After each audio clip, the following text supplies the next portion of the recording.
नमस्कार, स्वागत है आपका हमारे इस YouTube चैनल पर। मैं मुनमुन श्रीवास्तव आपका हार्दिक अभिनंदन करता हूं। आज सुबह मैंने एक पोस्ट डाली थी और उसमें आपको बता दिया था कि अपग्रेड और फ्रीज़ का जो ऑप्शन है वो दिखने लगा है। वो कल रात को ही दिखने लगा था और उसके बाद आपके बहुत से सवाल आए कि क्या करें सर, और एक बच्चे का फ़ोन भी मेरे पास आया कि सर क्या करूँ, मैं सोच रहा हूँ ड्रॉप ले लूँ। हमने कहा यार, दुनिया तो ये बात कर रही है कि अपग्रेड करें या फ्रीज़ करें और तुम कह रहे हो ड्रॉप ले लें। बोला नहीं सर, पसंद का कोर्स तो मुझे मिल गया है लेकिन कॉलेज मुझे सही नहीं मिला। हमने कहा भाई कॉलेज में क्या ख़राबी है?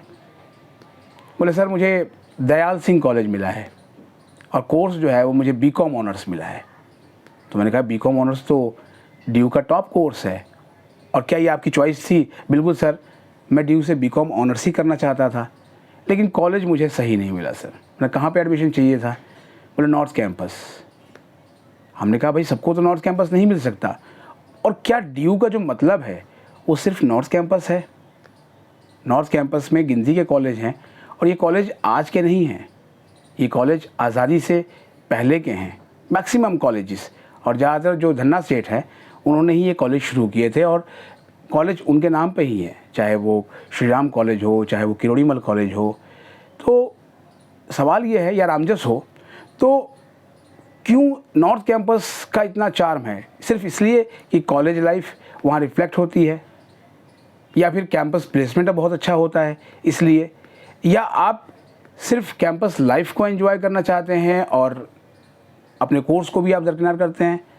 जब CUT नहीं था और जिस समय हम लोग रिपोर्टिंग करते थे ड्यू की और कट ऑफ निकलती थी, तो कई स्टूडेंट्स ऐसे कोर्सेज़ में भी एडमिशन ले लेते थे जो कि उनको पढ़ना नहीं था लेकिन उनको नॉर्थ कैंपस का टॉप का कॉलेज चाहिए होता था और वो उसमें ले लेते थे। और बाद में जब फर्स्ट ईयर पूरा होता था तो उनमें से कई स्टूडेंट्स कॉलेज छोड़ के चले जाते थे क्योंकि वो उस कोर्स को चला नहीं पाते थे या उस कोर्स में उनका मन नहीं लगता था क्योंकि वो उनकी रुचि का कोर्स नहीं था। आज जैसे ही जब मैं मंदिर पर था उस बच्चे का फ़ोन आया तो मुझे लगा कि भाई इसको पसंद का कोर्स तो मिल गया है, कॉलेज नहीं मिला है। तो हमने कहा भाई कोई बात नहीं, ड्यू ने आपको अपग्रेड करने का ऑप्शन दिया है और अब ऑप्शन है वो अब लाइव हो चुका है, आप जाके अपग्रेड कर दो। और हो सकता है कि जब लिस्ट आए तो क्या पता आपको अपनी पसंद का कोई अपग्रेडेड कॉलेज मिल जाए। वो बच्चा फ़ोन पर ही रोने लगा। हमने कहा भाई रो क्यों रहे हो? बोले सर एक बार मेरे पिताजी से बात कर लीजिए। मैंने उसके पिताजी से बात की। उसके पिताजी ने कहा कि ड्यू में इसका नंबर आ जाए, तो जब ये प्रेफरेंस शीट बना रहा था तो उस समय इसने कुछ ऐसे कॉलेज और कोर्स भी बीच में ऐड कर दिए जो कि उसको नहीं पढ़ने थे, और अब उसे डर है कि जो प्रेफरेंस उसको मिली है और अपग्रेड होगी ऊपर, यानी जो प्रेफरेंस आपको नंबर अलॉट हो गया उससे ऊपर में ही अपग्रेड होगा, तो कहीं वो कोर्स ना मिल जाए। हमने कहा हाँ, इसका तो बिल्कुल कोई भी नहीं कह सकता कि आपको क्या मिलेगा, क्योंकि जब एल्गोरिज्म चलेगा तो फिर उसके हिसाब से आपको आपका स्कोर, आपकी प्रेफरेंस शीट और उस कट ऑफ कितनी लगाई है कॉलेज ने, इन सब के हिसाब से ही आपको सीट अलॉट होगी, और होगी भी कि नहीं इसकी भी कोई गारंटी नहीं है। लेकिन चूंकि ऑप्शन है, ड्यू ने आपको ये ऑप्शन दिया है तो आप उसको एक्सरसाइज कर सकते हैं। बाद में फिर फ़ोन बच्चे को पकड़ा दिया गया। बच्चे ने कहा सर क्या करूं, ड्रॉप लेना चाहता हूं। मैंने कहा ड्रॉप लेने की सलाह आपको किसने दी? बोला सर जिस कोचिंग इंस्टीट्यूट से मैं कोचिंग ले रहा था CUT की, वहीं के कुछ टीचर्स ने कहा कि ड्रॉप लेकर अगले साल की CUT की तैयारी करो। हमने सीधा उसे कहा पागल हो रहे हो? आप जानते हो 1 साल किसी भी स्टूडेंट की ज़िंदगी में 1 साल बहुत महत्वपूर्ण होता है। मैं भी ड्यू का एलुमनी रहा हूँ और मैंने ड्यू से पढ़ाई की और यहीं से मेरा करियर बना, और मुझे साल का महत्व पता है कि कितना वो मुश्किल होता है 1 साल ड्रॉप कर देना। तो हमने कहा ड्रॉप क्यों लेना है? सिर्फ इसलिए कि उन्होंने कहा है, ताकि फिर से आप उनकी कोचिंग में जाएं और फिर से 1 साल तैयारी करें, फिर से फीस दें? भाई अब NEP लागू हो गया है।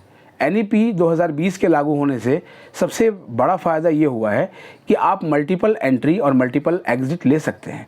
नहीं अच्छा लग रहा है आप सर्टिफिकेट लेके निकल जाएं, नहीं अच्छा लग रहा है आप डिप्लोमा लेके निकल जाएं, नहीं अच्छा लग रहा है तो आप बीच में कभी भी और बाद में फिर से भी आ सकते हैं आप अपनी पढ़ाई करने के लिए। और इसमें एक और भी चीज़ है, जब हमने उस बच्चे को समझाया कि दिल्ली विश्वविद्यालय सेकेंड ईयर में आपको ऑप्शन देता है कि आप अच्छा स्कोर अगर आपने किया है अपने प्रीवियस कॉलेज में तो आप सेकेंड ईयर में माइग्रेशन भी ले सकते हैं। यानी आपको कॉलेज पसंद नहीं है तो आप जब किसी और कॉलेज में सीटें खाली होती हैं, उनकी सूचना वेबसाइट पे आती है, आप वहाँ ले सकते हैं, लेकिन ड्रॉप करने की सलाह हम नहीं देंगे। हमने उस बच्चे को कहा कि आप सोच लो और 10 मिनट बाद मुझे फ़ोन करना, तब तक मैं ज़रा पूजा कर लूँ। आज रविवार का दिन, छुट्टी का दिन है, मंदिर आया हूँ। आप सभी से बताऊंगा कि क्या हुआ उस बच्चे के साथ, लेकिन पहले एक चीज़ बता दूं कि अपग्रेड या फ्रीज़ करने का जो ऑप्शन आपको मिला है, इसको आप बहुत ध्यान से करिएगा। ध्यान से इसलिए कीजिएगा क्योंकि आज जो संडे है, इसको ये आपका फन डे भी बन सकता है और बैड डे भी बन सकता है। फन डे इसलिए क्योंकि अगर आपने अभी तक फ़ीस नहीं भरी है तो हो सकता है कि जिस समय आप वीडियो देख रहे हो उस समय टाइम निकल जाए, लेकिन अगर टाइम बचा हो तो भी आप जो है अपनी फ़ीस जो है भर दें 4:59 से पहले, ठीक है, ताकि आप सिस्टम में बने रहें। अपग्रेड और फ्रीज़ के ऑप्शन आपको 2 बार मिलेंगे। अभी जब फ़ीस भरने के बाद आपको पहला ऑप्शन मिलेगा। पहले ऑप्शन में आपने जो है वो अपग्रेड चुनना है या फ्रीज चुनना है, ये आपके ऊपर है, लेकिन सिर्फ चुनते वक्त सिर्फ 2 चीज़ें ध्यान रखिए बस।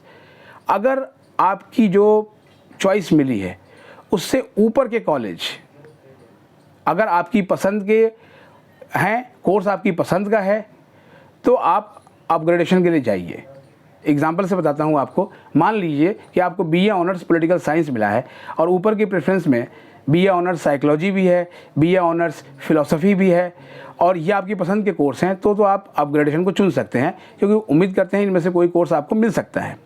लेकिन अगर आपने ऊपर BA प्रोग्राम रखा है, कोई और कोर्स ऐसे रख दिए हैं जिसमें कि कुछ कॉम्बिनेशंस, क्योंकि BA प्रोग्राम कॉम्बिनेशंस पे चलता है, तो हो सकता है कि वो कॉम्बिनेशन आपको अलॉट हो जाए और फिर वो आपके पास जो अभी की सीट है, ठीक है, वो भी आपकी बेकार हो जाए। क्योंकि अपग्रेडेशन का जो रूल है, जो दिल्ली विश्वविद्यालय ने अपने प्रोस्पेक्टस में लिखा है कि जब आप अपग्रेड करेंगे और अगर आपको अपग्रेडेशन में सीट अलॉट हो जाती है, तो जो अभी सीट आपको मिली हुई है फर्स्ट राउंड में, वो आपकी चली जाएगी, और अगर नहीं मिलती है तो ये सीट आपकी जो है वो रिटेन रहेगी। अब बात करते हैं फ्रीज़ वालों की।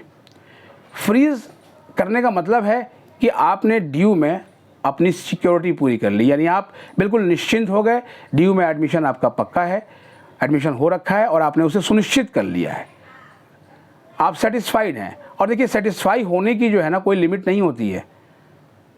संतोषम परमम धर्म, ये कहा भी गया है। तो ड्यू में आना बहुत बड़ी बात है। और एक आंकड़ा जो मैं आपको बताता हूँ वो ये है कि 7042 जो प्रवेशार्थी रहे हैं जिन्होंने ड्यू की सीट एक्सेप्ट की थी, उनको ड्यू ने पहली प्रेफरेंस दे दी है। यानी जाहिर बात है इनके लिए अपग्रेड और फ्रीज का कोई मतलब नहीं है, ये बिल्कुल एडमिटेड हैं। और 22,000 के लगभग जो है वो स्टूडेंट्स को अपनी 5 प्रेफरेंसेस में से एक मिली थी। तो जाहिर बात है कि जब 5 में से एक मिली है तो जाहिर बात है वो टॉप के प्रेफरेंसेस ही नहीं हैं। तो इनमें से भी मैक्सिमम स्टूडेंट्स जो है वो फ्रीज ही करेंगे, ऐसा जो है वो हम मान के चल रहे हैं। मेरे अभी तक के जो जर्नलिस्टिक एक्सपीरियंस है वो यही कहता है कि इसमें से लगभग 80% जो विद्यार्थी हैं वो अपग्रेड के लिए शायद ना जाएं। और मुझे ये कहते हुए बिल्कुल भी हिचक नहीं है, उनको जाना भी नहीं चाहिए, क्योंकि पहली 5 में अगर आपको एक प्रेफरेंस मिल गई है तो इट मीन्स वो टॉप की ही प्रेफरेंस रही है। अब जो एक टॉप का जो एक लालच है, वो लालच केवल नॉर्थ कैंपस का है। तमाम कोचिंग का अड्डा चलाने वाले जो चैनल हैं वो यही कहते हैं कि नॉर्थ कैंपस, जब तक आपको टॉप कॉलेज में ना पहुंचा दें तब तक हम नहीं। टॉप कॉलेज में कोई कोचिंग वाला नहीं पहुंचा सकता। आपके मार्क्स, आपकी प्रेफरेंस, आपका स्कोर और आपकी कैटेगरी, ये डिसाइडिंग फैक्टर्स होते हैं।